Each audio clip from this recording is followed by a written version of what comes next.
Hi, this is Sarah from The Savvy Professor, and in today's video, we'll be talking about how to fix a buzzing noise from an Onn TV.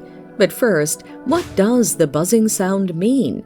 A buzzing noise from your Onn TV indicates a hardware issue that could be a result of various reasons. The following are some of the common causes of the error: damaged speakers, temporary system errors, or bad capacitors. Now, let's look at the best solutions to fix the error. Check the speakers.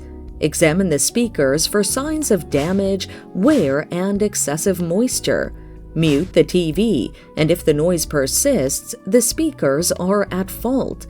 Get the TV replaced if under warranty, or purchase an external set of speakers. System restart the TV. Press the home button on the remote, scroll to and select the settings option, go to System, then select Power. Click System Restart and allow the TV to reset. Replace the capacitor. Turn off the TV and unplug it. Unscrew and remove the back panel and look for the circuit board and capacitor. Remove the capacitor and get a replacement. Screw it in place and connect it to the proper electric circuit. Reassemble the TV. And that's it. Thanks for watching. Till next time.